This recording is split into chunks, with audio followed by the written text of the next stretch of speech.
Well, Sulla, it has really been nonstop for Senator Duplessis getting his message out, and that includes right here in front of this church on Crowder Boulevard, where he made one of so many stops today, seen here waving signs, shaking hands. He was even joined by a live band. Duplessis, remember, is a son of New Orleans, a St. Aug grad, a father, and a popular state lawmaker elected to the state Senate in 2022, and then before that to the House. If he becomes the next mayor, he says that he will tackle affordability, economic development, and challenging infrastructure problems. And all throughout his campaign, he has painted himself in contrast to City Hall insiders.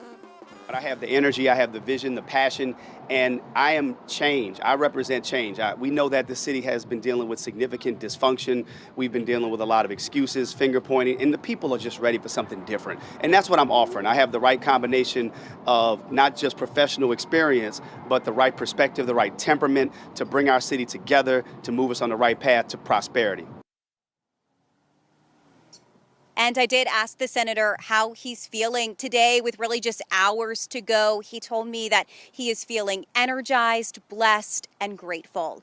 Reporting live just along Crowder Boulevard, I'm Elizabeth Kubel, WDSU News. And City Council member Helena Moreno is hoping her experience serving the city will propel her to be the next mayor of New Orleans. WDSU anchor Daryl Forges is live from her campaign tonight. And Daryl, out there, what is the vibe feeling like at her election party?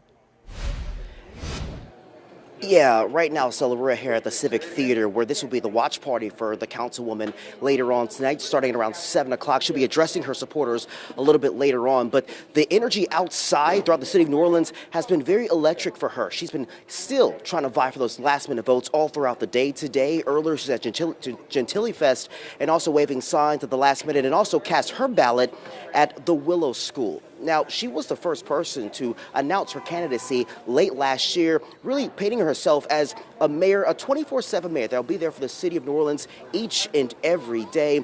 And this is the time, the moment, where folks are casting their ballots today, where some candidates will think about and reflect on how their candidacy and their campaign has been running for the past several months. Some may believe that, hey, they should have done things better, or maybe content with what happened throughout the campaign trail. I asked the councilwoman that very question about how she felt leading into Election Day. She tells me that she feels as though that she's left it all on the field. Have a listen. I'm just really excited that the day is finally here. You know, this is what we've been working for quite some time. And so I'm just really excited, and I guess other people are excited too. And I'm just ready for the day. I'm ready for election night, and you know, hopefully it's a really awesome night, and we'll go from there.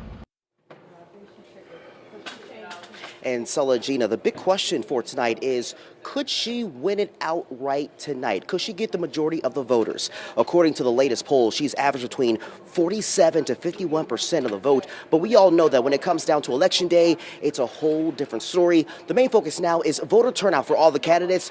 They're hoping for a big win today, but there's a big possibility we could see it go either way all throughout the night tonight. Gina, Sulla, back to you. All right, Daryl, somebody trying to prevent her from winning it all tonight. Councilmember Oliver Thomas hoping for a big turnout as he runs for mayor of New Orleans. WDSU reporter Jonah Gilmore live with the Thomas campaign.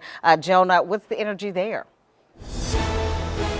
Well, Gina, right now, the campaign team is still setting up here in New Orleans East as the council member is still on the campaign trail talking to voters. At last check, he was in Gentilly, attending Gentilly Fest, and soon he will be here in New Orleans East at Household of Faith, as they will be having some people with his campaign organization waving signs out there, still trying to get those last-minute voters to the polls before it closed. Now, we caught up with the longtime councilman a little earlier as he cast his ballot with his wife and children by his side. The people, he says, has been his driving force. Now, Thomas' campaign has been centered around making neighborhoods safer, expanding economic opportunities, and making City Hall work for everyone. And throughout this race, he has been saying his experience is what makes him best fit for the job, touting he has never lost an election. He tells me he's ready, he's optimistic, and he's energized.